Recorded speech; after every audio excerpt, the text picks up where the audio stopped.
Assalamualaikum warahmatullahi wabarakatuh. Alhamdulillahi rabbil alamin. Wassalatu wassalamu ala asyrafil anbiya'i wal mursalin. Sayyidina wa maulana Muhammadin wa ala alihi wa sahbihi ajma'in, amma ba'd. Pertama-tama, marilah kita panjatkan puja serta puji syukur kita kehadirat Allah Subhanahu wa Ta'ala. Karena berkat rahmatnya lah kita bisa menjalankan aktivitas rutinitas kita dalam keadaan sehat walafiat. Mudah-mudahan kesehatan kita, keafiatan kita, Allah Subhanahu wa Ta'ala menjadikannya sebagai amal ibadah bagi diri kita semua. Tak lupa juga, marilah kita haturkan salawat beserta salam kepada junjungan alam Nabi besar kita Muhammad sallallahu alaihi wasallam.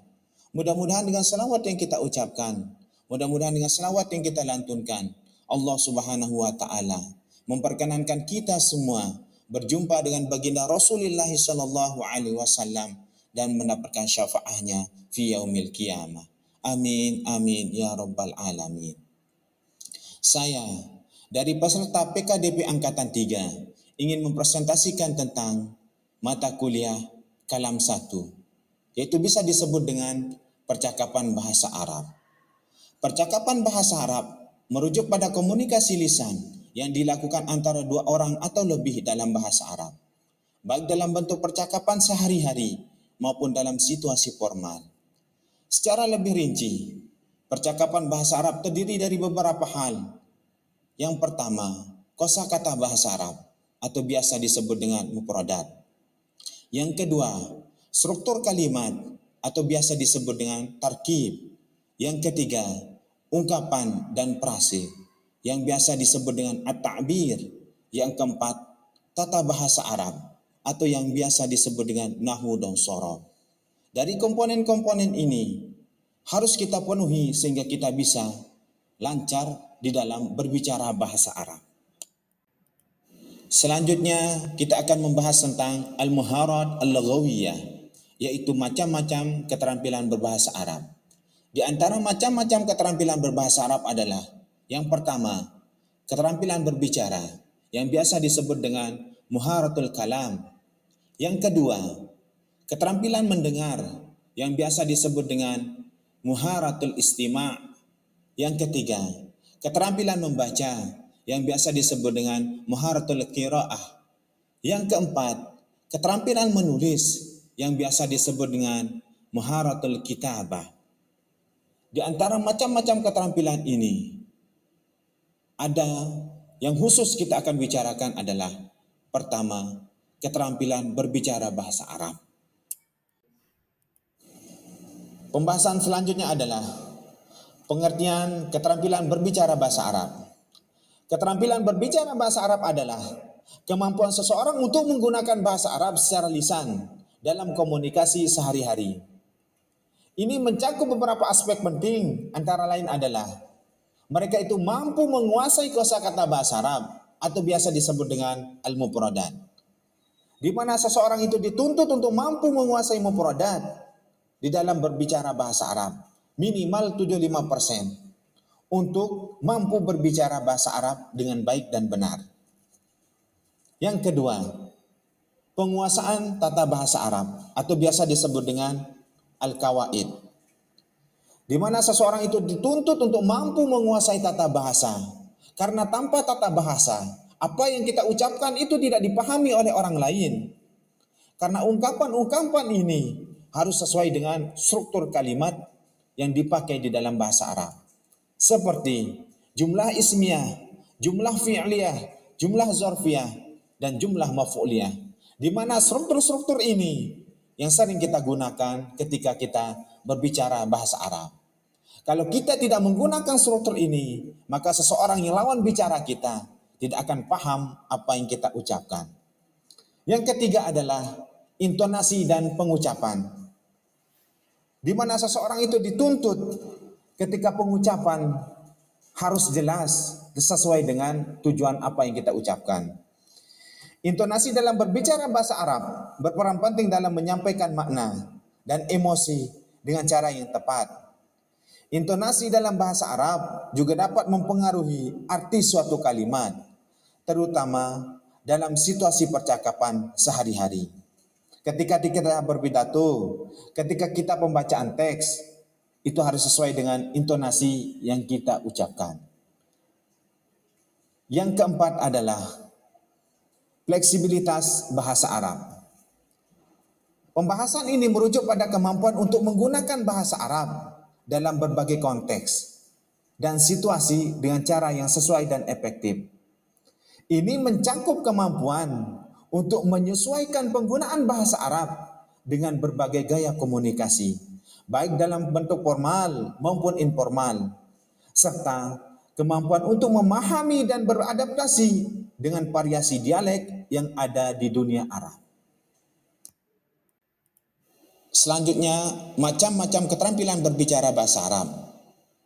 Di antara macam-macam keterampilan berbicara bahasa Arab adalah yang pertama, keterampilan mengucapkan, di mana seseorang itu dituntut agar mampu mengucapkan bahasa Arab dengan baik dan benar, sehingga mampu dipahami oleh orang lain dengan menggunakan struktur kalimat yang baik. Yang kedua, keterampilan memahami, di mana seseorang itu dituntut untuk mampu memahami ucapan-ucapan orang Arab ketika berbicara, untuk merespon apa yang mereka ucapkan dengan ungkapan kalamul al-Arabiyyah. Yang ketiga, keterampilan mengungkapkan, di mana seseorang itu mampu untuk menggunakan ungkapan-ungkapan bahasa Arab atau struktur-struktur kalimat dengan baik dan benar, sehingga mudah dipahami oleh orang lain ketika berbicara bahasa Arab. Yang keempat, keterampilan menggunakan kosakata yang tepat, di mana seseorang itu mampu mengucapkan kosakata bahasa Arab dengan tepat, sesuai dengan makhraj huruf yang bisa dipahami oleh orang lain. Yang keenam, keterampilan menggunakan struktur tata bahasa yang benar, atau bisa disebut dengan penguasaan kawaid, di mana seseorang itu dituntut agar mereka itu mampu menggunakan struktur tata bahasa yang baik dan benar, sehingga seseorang ketika berbicara bahasa Arab, mereka itu mampu dipahami dengan ucapan-ucapannya. Yang ketujuh, keterampilan menggunakan dialek, di mana seseorang itu mampu untuk mengucapkan dan bisa memahami apa yang diucapkan oleh orang Arab, baik itu dari segi bahasa fusha maupun amiyah. Selanjutnya, kita akan membahas macam-macam keterampilan berbicara bahasa Arab, di mana macam-macam keterampilan berbicara bahasa Arab ini sangat penting ketika kita berbicara dengan orang lain, baik itu ketika kita menggunakan bahasa fusha maupun amiyah, bahasa resmi maupun bahasa pasaran. Karena keterampilan berbicara bahasa Arab adalah kita menggunakan bahasa itu dan kemudian kita mampu untuk mengucapkan ulang, sehingga orang memahami apa yang kita ungkapkan. Itulah bahasa yang sesungguhnya. Di antara macam-macam keterampilan berbicara bahasa Arab adalah kajian tentang fonologi dan pronunsiasi, atau biasa disebut dengan an-nutqu wa tajwid, di mana seseorang itu memfokuskan pada cara pengucapan yang benar dalam bahasa Arab, termasuk pengucapan huruf-huruf yang ada dalam bahasa Arab dan cara menekankan suara atau intonasi. Aspek yang dikaji di sini adalah pertama, pengucapan huruf-huruf khas dalam bahasa Arab seperti huruf qaf, agin, ain dan lain-lain. Yang kedua, pembelajaran makhraj atau tempat keluarnya suara, dan tajwid yaitu aturan pengucapan yang benar. Yang ketiga adalah latihan untuk membedakan suara yang mirip seperti tha dengan sin atau shod dengan sin. Kemudian di antara macam-macam keterampilan berbicara bahasa Arab adalah kajian tentang tata bahasa, di mana seseorang itu biasa menyebutnya dengan an-nahwu was-sarfu.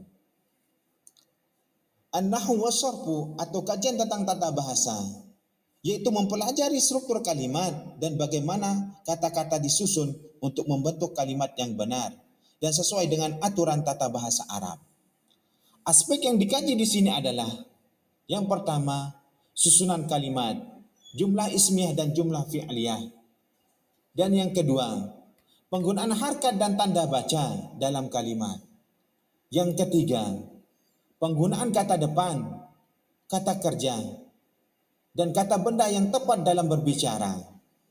Yang biasa disebut dengan kajian ini adalah kita mengkaji tentang jumlah ismiyah, jumlah fi'liyah, jumlah zurfiyah, dan jumlah maf'uliyah. Ini adalah jumlah-jumlah yang digunakan atau kalimat-kalimat atau struktur kalimat yang sering digunakan ketika kita berbicara bahasa Arab. Selanjutnya adalah kajian kosakata dan ekspresi atau biasa disebut dengan al-mufradat wa ta'abir, di mana seseorang itu fokus pada penguasaan kosakata bahasa Arab dan ekspresi ketika berbicara bahasa Arab atau ketika pengucapan dalam kehidupan sehari-hari, di mana seseorang itu harus mengkaji beberapa hal berkaitan tentang kajian kosakata dan ekspresi. Aspek yang dikaji diantaranya adalah pertama, pembelajaran kosakata dasar dalam konteks situasi tertentu, misalnya di pasar, di sekolah, dan di rumah sakit, baik menggunakan bahasa amiyah atau bahasa fusha atau biasa disebut dengan bahasa pasaran dan bahasa resmi. Yang kedua, mampu menggunakan ungkapan-ungkapan dan peribahasa yang baik ketika mengucapkan bahasa Arab.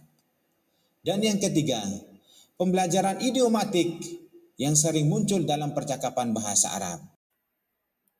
Pembahasan selanjutnya adalah kajian praktik percakapan atau biasa disebut dengan al-muhadasah, di mana seseorang itu dituntut melatih kemampuan berbicara secara langsung melalui dialog atau percakapan.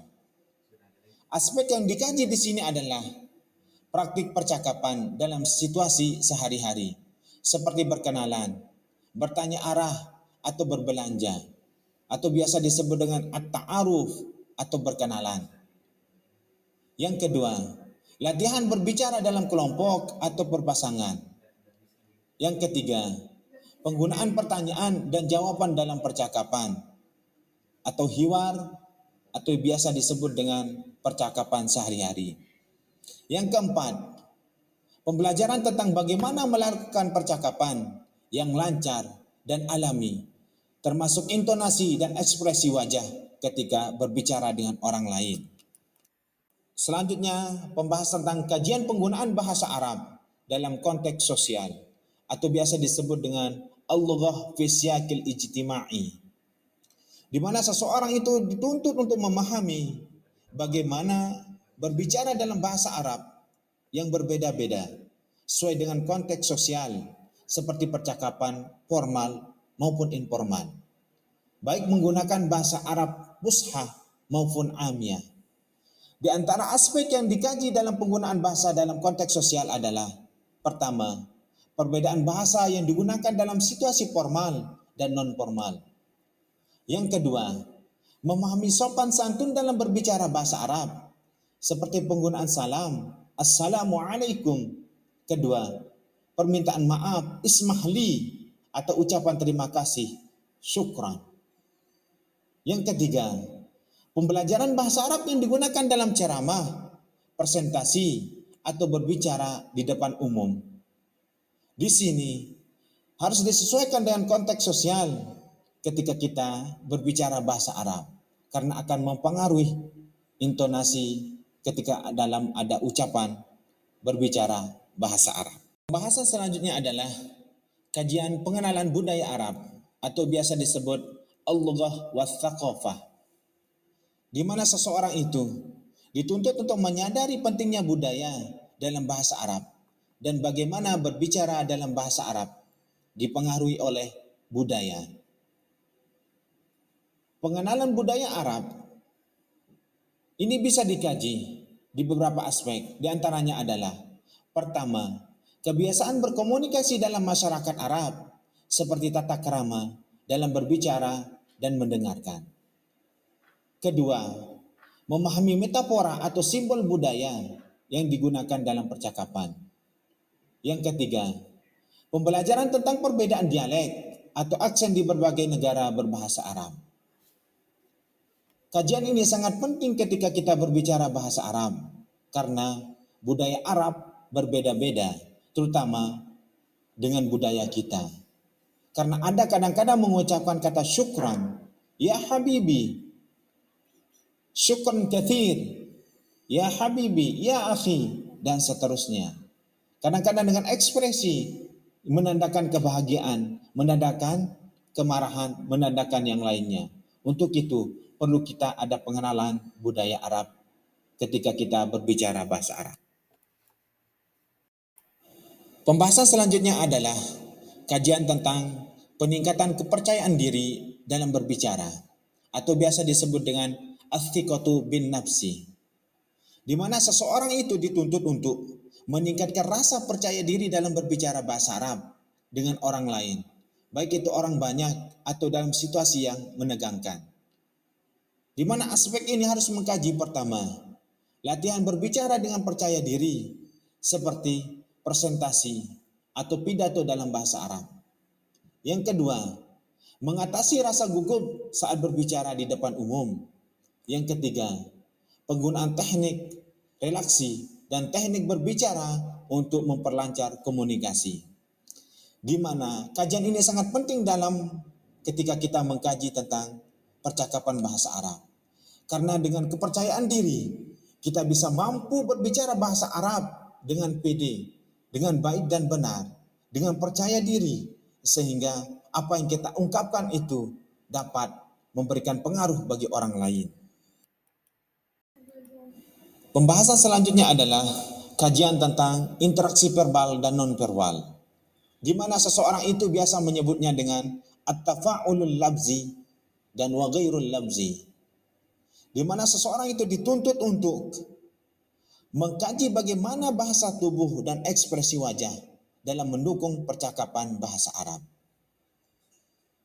Di antara aspek yang dikaji di sini adalah pertama, menggunakan bahasa tubuh yang tepat untuk mendukung ucapan.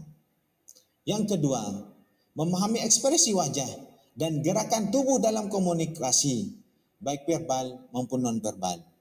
Yang ketiga, pembelajaran tentang tata krama dalam berbicara, seperti sikap duduk dan cara memandang lawan bicara.